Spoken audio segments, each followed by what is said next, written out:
이번에는 대사성 질환에 대해서 알아보도록 하겠습니다.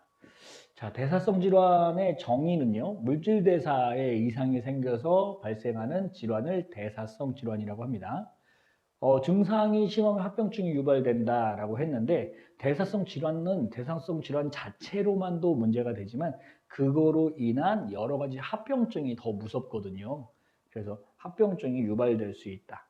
그 다음에 이게 뭐 한두 번이 아니라 오랜 기간 동안 지속적으로 에너지가 불균형하게 이루어졌을 때, 그랬을 때 대사성 질환이 나타날 가능성이 높아진다.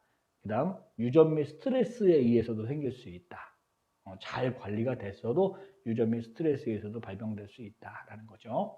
첫 번째로 고혈압을 좀 볼게요. 고혈압이요.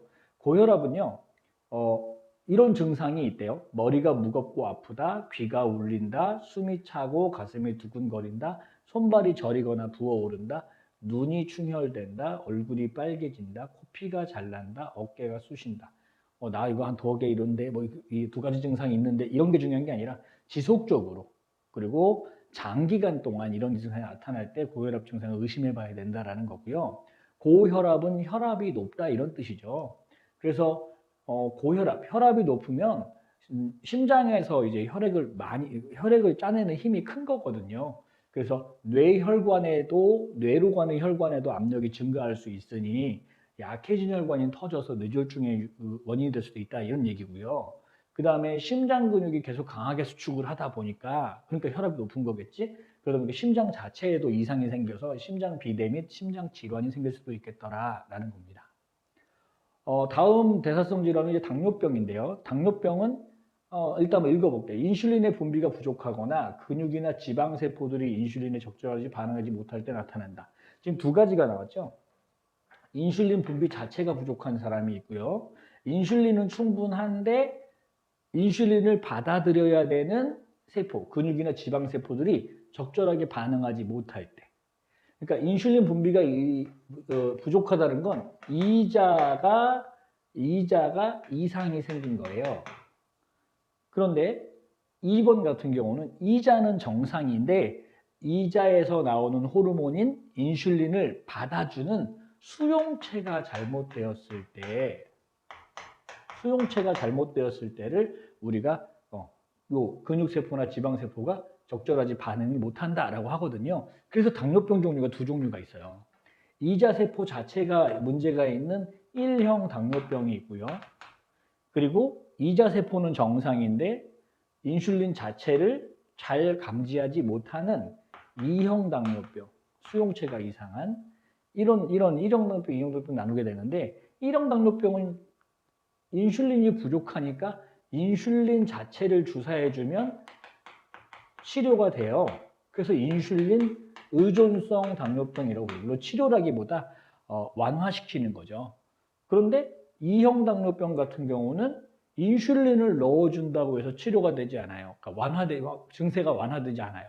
왜냐하면 인슐린은 있다니까, 이자 정상이라서 인슐린은 정상적으로 나오는데 그걸 잘 받아들이지 못하는 거잖아요.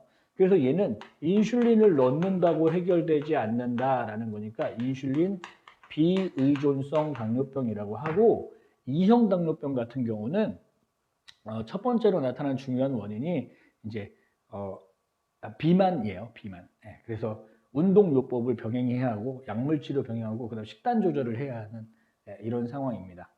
대부분의 이제 50세 전후로 해서 내지는 그 이상에서 성인병 중에 당뇨병이 발병되는 경우 대부분은 요 2형 당뇨병이라고 합니다.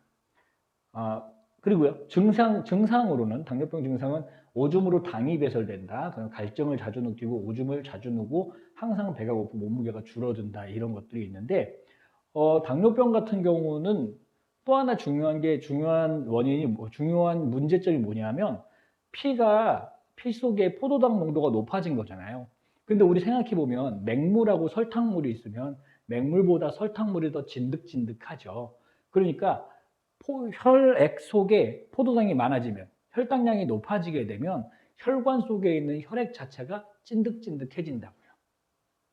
그래서 약간 점성이 높아지게 되면 이 점성이 높아진 혈액이 혈관을 지나갈 때 속도가 비교적 느려지겠죠. 그리고 또 하나, 이게 찐득찐득하다 보니까 끝부분, 손가락 끝, 발가락 끝, 그 다음에 가느다란 모세혈관이 배열되어 있는 그쪽 혈관에는 피가 찐득하니까 잘 못 지나갈 수 있다고요. 그러면 그 주변에 있었던 세포들은 죽겠죠. 그럼 세포가 이제 괴사되게 되고, 그 당뇨로 인해서 인한 합병증은 되게 우리 주변에 많이 보게 되는데, 손가락을 자르거나 또는 뭐 발가락을 자르거나 이런 일이 되게 많이 일어나고 있어요. 그리고 또 가느다란 혈관이 분포되어 있는 우리 몸의 신체의 여러 부분에서 일어날 수 있기 때문에, 예를 들어 뇌혈관에도 가느다란 혈관이 많잖아요. 그러니까 뇌혈관에 혈액이 잘 못 흘러가게 되면, 그러면 뇌에 있는 세포가 죽어서 그래서 치매가 오는 분도 계시고요. 어떤 분들은 망막에, 눈의 망막에도 가느다란 모세혈관들이 많으니까 거기에도 혈액 공급이 잘 안 돼서 실명이 되시는 분들도 계시다고요. 그러니까 아까 얘기했던 것처럼 대사성 질환들은 이 합병증들이 되게 무서워요. 그래서 평소에 대사의 균형을 잘 맞추는 게 중요하겠다라는 겁니다. 자, 고지질혈증. 우리 흔히 고지혈증이라고 알려져 있죠. 혈액 속에, 고지질, 혈증, 피에서 나타나는 병인데, 지질이 지방 성분이거든요. 그러니까 지방이라기보다 지질이 더 큰 범위인데, 지질 성분이 많이 들어있는 혈액에 나타난 병이다라는 거죠. 그래서 혈액 속에 콜레스테롤, 중성지방 이런 것들이 너무 많은 거예요. 콜레스테롤도 지질의 일종이거든요. 지질의 일종, 이렇게. 그래서 이 혈액 속에 이런 것들이 많으면 이게 혈관벽에 차곡차곡 쌓여서, 그래서 혈액의 흐름을 방해하게 되니까 동맥이 혈관이 딱딱해지거나 또는 고혈압, 심장병, 뇌졸중 등의 원인이 될 수도 있겠다. 그래서 현재 이제 여기 그림은 뭐냐면 혈관이 막히는 과정을 지금 그려놓은 거예요. 그래서 동맥이 이렇게 있는데, 동맥은 피가 또 세게 흐르잖아요. 그런데 여기에 하나하나씩 이렇게 콜레스테롤이 자꾸 쌓이다 보면 혈관이 점점점 혈액의 흐름이 수월했던 게 점점 약해지고 나중에는 아예 멈춰버리는 경우, 그러면 동맥이니까 피가 계속 몰려오고 여기 혈관이 터질 수 있다고요. 굉장히 위험한 병이죠.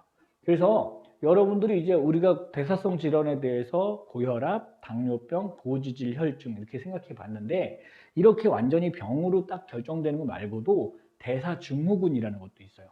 대사증후군이 한번 읽어볼게요. 복부 비만과 함께 높은 혈압과 혈당량 정상 범위를 넘는 혈액 속 중성지방증 등 위험 증상이 동시에 나타나는 경우, 우리가 증후군을 영어로 신드롬이라고 부르거든요.